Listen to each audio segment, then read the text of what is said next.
Friends, कैसे हैं आप लोग। उम्मीद करता हूं आप लोग बहुत अच्छे होंगे। तो फ्रेंड्स, आज की इस वीडियो में मैं आपके साथ डिस्कशन करने वाला हूं विद्युत मोटर के बारे में। दोस्तों, विद्युत मोटर का आज इस वीडियो में हम जो डिस्कशन करेंगे, इसका देखेंगे परिभाषा, यानी विद्युत मोटर का परिभाषा क्या है, चित्र नामांकित चित्र बनाएंगे और अभी बना करके मैं आप लोगों को दिखाऊंगा बिल्कुल शानदार तरीक़ा से। आप लोगों को भी अगर बनाने नहीं आता है तो बनाने आ जाएगा, वो भी शानदार तरीक़ा से।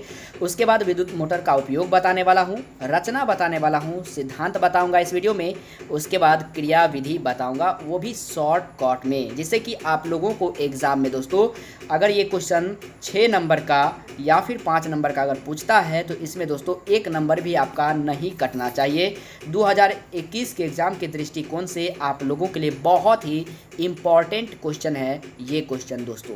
ठीक है, तो चलिए इस वीडियो को शुरुआत करते हैं। बट उससे पहले यदि आप हमारे चैनल को सब्सक्राइब नहीं किए हैं तो चैनल को सब्सक्राइब कर लें और साथ में बेल आइकन को दबाना ना भूलें। इससे क्या होगा कि जब भी मैं वीडियो को अपलोड करूंगा तो सबसे पहले नोटिफिकेशन आपके पास पहुंच जाएगा। तो चलिए शुरुआत करते हैं दोस्तों। इसमें सबसे पहले हम लोग देखते हैं, चित्र देख लेते हैं, चित्र कैसे होता है दोस्तों। ये आपका विद्युत मोटर का चित्र हो गया। बिल्कुल इसी तरह से आप लोगों को भी मैं सामने में बना करके दिखाता हूं और आप लोग भी बहुत ही शानदार तरीक़ा से इसे बना सकते हैं। तो चलिए शुरुआत करते हैं बनाने का। देखिए दोस्तों, सबसे पहले आपको करना क्या है वो समझ लीजिए। इस तरह से आप लोगों को ये बना लेना है। ठीक है, अगर आराम से आप बनाते हैं दोस्तों तो इससे भी बहुत ही बेटर आप लोग बना लेंगे। ऐसे कर लेना है, उसके बाद कुछ इस तरह से करना है। ठीक है, जैसे मैं बता रहा हूँ उसी तरह से आपको करना है। थोड़ा सा इसको स्केच कर दीजिए। ठीक है, उसके बाद दोस्तों यहाँ से देखिए सेम टू सेम आपको ऐसे ले लेना है। ठीक है, सेम टू सेम क्या करना है, ऐसे ले लेना है और इसी तरह से आपको बाहर भी ये स्केच सेम टू सेम मिलना चाहिए। अगर आपको धीरे धीरे करेंगे तो आप लोग हमसे भी बेटर बना सकते हैं। तो देखिए ये हो गया आपका जो जिसमें पंखा लगा होता है, ये है पंखा। ठीक है, इसमें पंखा लगा रहता है, ये एक जैसे भाग हो गया, तो इस भाग में पंखा लगा हुआ होता है। ठीक है दोस्तों, उसके बाद आपको करना क्या है, यहाँ पे एक ब्रश बना लेना है। क्या बना लेना है, ब्रश। जैसे मैं बना रहा हूँ वैसे आप लोगों को भी बना लेना है। उसके बाद देखिए सेम टू सेम इसमें आपको इसको अटैच कर देना है, जैसे मैं अटैच कर रहा हूँ। कर दिए दोस्तों। देखिए आप लोग भी कितना आसानी तरीक़ा से इसको बना सकते हैं। उसके बाद दोस्तों इसमें ऐसे ले आना है और ये हो गया आपको बैटरी का निशान। बड़ा वाला प्लस होता है, छोटा वाला माइनस, बड़ा वाला प्लस, छोटा वाला माइनस, इस तरह से करना है आपको। ठीक है दोस्तों, इसमें देखिए एक चाबी लगा देते हैं, यानी कि की लगा देते हैं, स्विच। ठीक है, स्विच लगा देते हैं। इधर ये माइनस हो गया। अब हम देखते हैं दोस्तों, ये हमेशा इधर प्लस होगा और इधर माइनस होगा। ये क्या है, तो ब्रश है और ये आपका है दोस्तों स्प्लिट, जिस पे ये घूमता है, चारों तरफ जो घूमता है ये आपका स्प्लिट है। ठीक है, कुछ इस तरह से करना है। उसके बाद आपको ऐसे ले आना है। देखिए आप लोग दोस्तों इससे भी बेटर बना सकते हैं, जैसे मैं बना रहा हूँ आप लोग इससे भी बेटर बना सकते हैं, क्योंकि मैं थोड़ा सा स्पीड में बना रहा हूँ। जैसे कि आप लोग थोड़ा धीरे धीरे बनाइएगा तो बन जाएगा। उसके बाद इस तरह से ऐसे करना है, इस तरह से ऐसे करना है और फिर ऐसे कर दीजिए। ऐसे जो हो गया ये एन पोल हो गया और ये हो गया आपको एस पोल। ठीक है दोस्तों, जब इसमें दोस्तों बैटरी जैसे स्विच को ऑन करते हैं तो इसमें करंट क्या होता है, दौड़ने लगता है। करंट इसमें दौड़ने लगता है दोस्तों। यहाँ से फिर करंट क्या करता है, इधर माइनस वाला होता है और इधर प्लस वाला। ठीक है, तो इसमें करंट इधर से आता है दोस्तों, इस तरह से करंट आकर के फिर इसमें ज्वाइंट होता है। तो इधर प्लस फिर ऐसे जाता है, फिर ये ऐसे आता है। इसका मतलब ये समझिए कि अगर दोस्तों ये है, इसमें बल कैसे लगता है, ये जो हो गया एन दोस्तों और एस, ये हो गया चुंबकीय, ये हो गया चुंबकीय क्षेत्र। ठीक है, और ये क्या हुआ, मैग्नेट जिसे बोलते हैं। ये हो गया मैग्नेट और एक ये हो गया मैग्नेट, यानी 2 मैग्नेट लिया गया। जब इसमें करंट उत्पन्न होता है दोस्तों तो यहाँ भी एक मैग्नेट बनता है। एक मैग्नेट तो ऑलरेडी पहले से है और एक ये मैग्नेट हो गया। ध्यान दीजिएगा, अगर ये है दोस्तों, अगर इसमें करंट आ रहा है तो इसको इसके चारों तरफ जो होता है मैग्नेट बन जाता है अपने अनुसार। जैसे चुंबक को, 2 चुंबक को ऐसे लाएंगे दोस्तों तो मैग्नेट बनता है। दोनों क्या होगा, या तो चिपक जाएगा, अगर उल्टा करके रखेंगे तो दोस्तों ये दोनों क्या करेगा, एक दूसरे को धकेलेगा, एक दूसरे को दूर करने का प्रयास करेगा। ठीक उसी प्रकार से जब इसमें करंट उत्पन्न होता है तो दोस्तों इसमें मैग्नेट उत्पन्न होता है, और यहाँ भी एक मैग्नेट है, तो दो मैग्नेट हो गया। तो ये मैग्नेट क्या करता है, ऊपर की तरफ धकेलता है, और ये मैग्नेट जो है इसे नीचे की तरफ धकेलता है। तो दोस्तों कुछ इस तरह से होता है, ऐसे ऐसे कुछ इस तरह से होता है। जैसे मान लीजिए ये वाला जो हो गया, ये वाला भाग ऊपर की ओर धकला, और ये वाला जो भाग हो गया नीचे की ओर धकला, तो कुछ इस तरह से ऐसे होगा। यानी ऐसे अगर हो जाएगा, फिर ये वाला भाग देखिए इधर चला आया, और ये वाला भाग देखिए फिर से इधर आ गया। कुछ इस तरह से लगातार जब घूमता है तो दोस्तों क्या होता है, इसमें एक मैग्नेट उत्पन्न होने के कारण लगातार घूमता है, और पंखा जो होता है यहाँ पे लगा हुआ पंखा ये चलने लगता है और मुझे यहाँ से हवा देने लगता है दोस्तों। ठीक है, तो उम्मीद करता हूँ कि अब आप लोगों को चित्र बनाने में किसी भी प्रकार का कोई दिक्कत नहीं हुआ होगा। ब्रश का आप नाम लिख सकते हैं, B1 B2 इस तरह से नाम आप रख सकते हैं। ये क्या हो गया, वलय जिसे स्लिप बोलते हैं। ठीक है दोस्तों, ये आपका क्या हो गया, स्लिप हो गया। ठीक है, तो दोस्तों उम्मीद करता हूँ चित्र बनाना आपको आ गया। चलिए अब इसके बारे में परिभाषा, उपयोग, सिद्धांत, कार्य को देख लेते हैं। ठीक है, तो चलिए बारी बारी से सबको देखते हैं। सबसे पहले परिभाषा को ये समझिए दोस्तों, इसका परिभाषा होता क्या है, फिर मैं आपको इसका परिभाषा भी लिखाऊंगा। विद्युत मोटर एक ऐसा उपकरण है, एक ऐसा यंत्र है जो विद्युत ऊर्जा को यांत्रिक ऊर्जा में बदल देती है। यही आपका विद्युत मोटर का परिभाषा है। ठीक है, तो चलिए मैं आप लोगों को इसका परिभाषा दिखाता हूँ। तो दोस्तों ये हो गया इसका परिभाषा। यह एक ऐसा उपकरण है, यह मतलब कौन, विद्युत मोटर, जो विद्युत ऊर्जा को यांत्रिक ऊर्जा में बदल देती है। इसी तरह से आपको एग्जाम में भी लिखना है, पूरे मार्क्स मिलेंगे, कहीं भी नंबर नहीं कटेगा। अब दोस्तों विद्युत मोटर का उपयोग क्या होता है तो समझिएगा। विद्युत मोटर का जो उपयोग होता है वह विद्युत मोटर का उपयोग विद्युत पंखा में होता है, कपड़ा धोने की मशीन में होता है, रेफ्रिजरेटरों में इसका उपयोग किया जाता है। अब इसके सिद्धांत क्या होते हैं, बहुत सारे स्टूडेंट का कमेंट रहता है कि सर मुझे सिद्धांत लिखने नहीं आता है, आप इसके बारे में मुझे समझा दीजिए। तो दोस्तों सिद्धांत समझिए, फिर मैं आप लोगों को पूरा बारीकी से बताने वाला हूँ। दोस्तों सिद्धांत है, इसका सिद्धांत, इसका मतलब किसका, विद्युत मोटर का सिद्धांत इस बात पर आधारित है कि जब किसी कुंडली को चुंबकीय क्षेत्र में रखकर, कुंडली मतलब क्या नहीं समझे, चलिए मैं आप लोगों को चित्र में दिखाता हूं दोस्तों।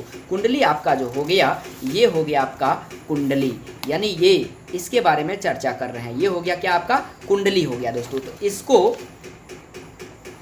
किसी कुंडली को चुंबकीय क्षेत्र में रखकर, यानी ये दो चुंबकीय हो गया, इसमें अगर हम इस कुंडली को रखते हैं तो क्या होता है, मैग्नेट उत्पन्न होता है, जिसके कारण ये घूमने लगता है। ठीक है, चलिए अब हम इसका दोस्तों देखते हैं, बारीकी से पूरा चीज़ के बारे में समझते हैं धीरे धीरे।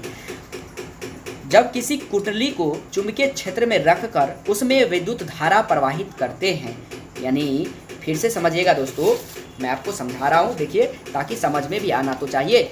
ये दो चुंबकीय हो गया और ये कुंडली हो गया। जब इस कुंडली को दो चुंबकीय क्षेत्रों के बीच में रखते हैं और इसमें जब धारा उत्पन्न किया जाता है, तो ये देखिए जैसे ही स्विच को ऑन कर दिए तो दोस्तों इसमें करंट उत्पन्न होने लगा, इसमें करंट उत्पन्न होने लगा। यहाँ प्लस चार्ज और यहाँ पे माइनस चार्ज है। ठीक है, तो क्या होता है दोस्तों, प्रवाहित करते हैं तो उस पर एक बल युग्म कार्य करने लगता है। युग्म का मतलब दो तरह का बल इसमें लगता है, जिसकी दिशा हम फ्लेमिंग के दाएं हाथ द्वारा निर्धारित करते हैं। अब फ्लेमिंग का दायां हाथ नियम अगर आप नहीं लिखे हैं तो दोस्तों मैं आप लोगों को आई बटन पर दे दूंगा, ऊपर में आपको आई बटन पे मिल जाएगा, या फिर नीचे डिस्क्रिप्शन बॉक्स में भी मैं लिंक डाल दूंगा फ्लेमिंग का दक्षिण हस्त नियम क्या होता है। ठीक है, वो अगर नहीं जानते हैं तो फ्लेमिंग का दक्षिण हस्त नियम जरूर देखना चाहिए आपको। तो दोस्तों यहाँ मैं आप लोगों को डायरेक्ट बताता हूँ, हम फ्लेमिंग के दाएँ हाथ द्वारा निर्धारित करते हैं। यह बल युग्म कुंडली को चुंबकीय क्षेत्र में लगातार क्या करता है तो घुमाता है। कैसे घुमाता है देखिए दोस्तों, जब ये कुंडली को दो चुंबकीय क्षेत्र में रखा जाता है और उसमें जब करंट को प्रवाहित किया जाता है तो इसमें फ्लेमिंग का दक्षिण हस्त नियम का उपयोग होता है। मतलब एक ये ऊपर की ओर यानी एन पोल जो है ऊपर की ओर धकेलता है और एस पोल जो है नीचे की ओर धकेलता है। ये हमेशा करता है, जिसके कारण ये क्या होता है, लगातार घूमते रहता है। ठीक है, अब दोस्तों ये हो गया आपका सिद्धांत। अब चलिए मैं नेक्स्ट आप लोगों के साथ जो चर्चा करने वाला हूँ वो दोस्तों रचना के बारे में आप लोगों के साथ चर्चा करने वाला हूँ। तो रचना इसका ये है, विद्युत मोटर को मुख्य 3 भाग होते हैं। विद्युत मोटर के मुख्यतः 3 भाग होते हैं। पहला होता है क्षेत्रीय चुंबक, दूसरा आर्मेचर और तीसरा विभक्त वलय अथवा ब्रुश जिसे बोलते हैं। ब्रश जो मैं आप लोगों को दिखाया, विभक्त वलय बोलिए या फिर उसको ब्रुश बोलिए। ठीक है, अब देखते हैं दोस्तों, पहले हम देखते हैं चुंबकीय क्षेत्र के बारे में जान लेते हैं, फिर आर्मेचर के बारे में जानते हैं, फिर विभक्त वलय या फिर अथवा ब्रुश के बारे में जानते हैं। तो चलिए देखते हैं पहले चुंबकीय क्षेत्र के बारे में। चुंबकीय क्षेत्र दोस्तों यह एक शक्तिशाली चुंबक होता है जिसके ध्रुव N तथा S होते हैं। जैसा कि मैंने आप लोगों को चित्र में बताया कि 2 चुंबकीय क्षेत्र हम लिए, दोनों क्या होता है, शक्तिशाली होता है। और आर्मेचर क्या होता है, यह तांबे के तार के कई फेरों वाली एक कुंडली होती है जो कि चुंबक के ध्रुवों के बीच घूमने के लिए स्वतंत्र होती है। क्या होती है दोस्तों, स्वतंत्र होती है। यह तांबे के तार के कई फेरों वाली एक कुंडली होती है जो कि चुंबक के ध्रुवों के बीच घूमने के लिए स्वतंत्र होती है। जैसे ये मान लीजिए दोस्तों, घूमने के लिए क्या होता है, घूमता जब है तो इसमें बहुत सारा तार लगा हुआ होता है। किसी भी मोटर को, छोटा सा मोटर जो खिलौना में लगा रहता है, उसको यदि आप लोग खोल करके देखेंगे तो दोस्तों अगर इस पर पंखा लगा हुआ है तो इसके अंदर वाले भाग में बहुत सारा तार जो होता है वह लपेटा हुआ रहता है, बहुत ही सुव्यवस्थित ढंग से, अच्छा से लपेटा हुआ रहता है, बहुत ज़्यादा मात्रा में, क्योंकि वहाँ पे मैग्नेट ज़्यादा बने। जितना ज़्यादा मैग्नेट उत्पन्न होगा उतना ज़्यादा वह लगातार घूमने लगेगा। तो आर्मेचर के द्वारा ही वह घूमता है। ठीक है, अब अगला हम देखते हैं दोस्तों विभक्त वलय अथवा ब्रुश के बारे में जानते हैं। यह पीतल का एक छल्ला होता है जो 2 बराबर भागों में विभाजित होता है। इन भागों को अलग अलग 2 कार्बन के ब्रुश स्पर्श करते हैं। इन ब्रुशों का संबंध एक बैटरी से होता है। एक ब्रुश से विद्युत धारा बैटरी में प्रवेश करती है तथा दूसरे से बाहर निकलती है। नहीं समझे? देखिए मैं आपको समझाता हूँ दोस्तों। क्या होता है, जब करंट उत्पन्न होता है तो एक से ये क्या होता है, प्रवेश कर रहा है अंदर में, और एक से क्या होता है, यह बाहर निकल रहा है। और ये जो हो गया आपका दोस्तों, ये जो हम अभी आपको बताए, इसमें ये ब्रश लगा हुआ रहता है, तो ये इसको सिर्फ टच किया हुआ रहता है, सिर्फ टच करता है। ऐसा नहीं कि ये घूमता है, ये सिर्फ टच किया हुआ रहता है, क्योंकि इसके साथ अगर ये घूमेगा तो दोस्तों ये क्या होगा, देखिए जैसे मैं घुमाता हूँ ये फंस जाएगा दोस्तों। देखिए मैं आपको पूरी तरह से समझाता हूँ। अगर मैं इसको घुमा दूँ, अगर ये है, देखिए अगर इसको हम पकड़े रहते अगर घुमाते हैं तो एक समय ऐसा आएगा जो हम फंस गए, दोनों देखिए फंस जाता है। ठीक है, तो इसलिए इसमें क्या हुआ, लगा रहता है, ये लगा रहता है, सिर्फ ये घूमता है और ये ब्रश इसको स्पर्श किए रहता है, सिर्फ टच किया हुआ रहता है। ठीक है, चलिए हम ब्रश के बारे में समझ लिए। अब आगे देखते हैं इसका क्रियाविधि, पूरा जानकारी आप लोगों को प्राप्त हो जाएगा। थोड़ा सा भी कन्फ्यूजन आप लोगों को नहीं रहने वाला है इस क्रियाविधि से।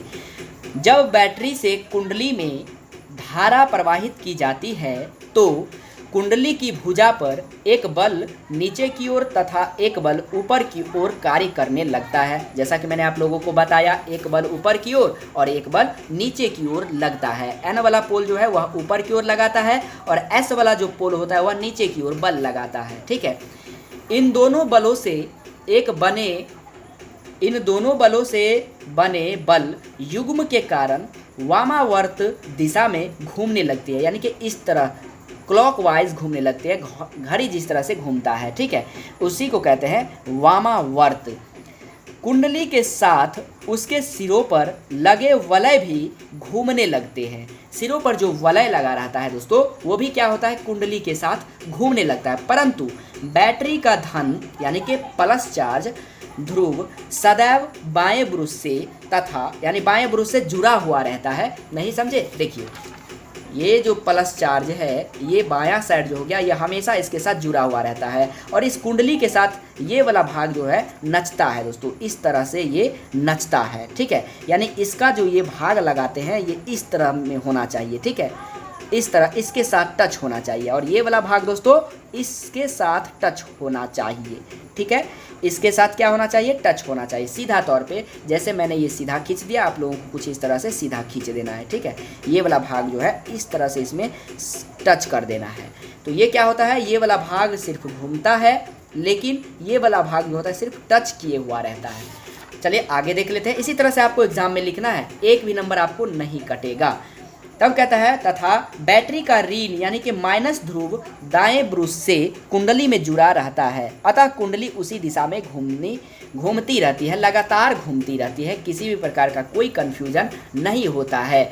दोस्तों वीडियो पसंद आया हो तो प्लीज़ लाइक कमेंट, और हमारे चैनल पर नए सब्सक्राइबर हैं तो चैनल को ज़रूर सब्सक्राइब कर लें। और ये वीडियो आप लोगों को कैसा लगा कमेंट करके हमें ज़रूर बताइएगा। जैसे जैसे मैंने आप लोगों को बताया ठीक उसी प्रकार से लिखना है।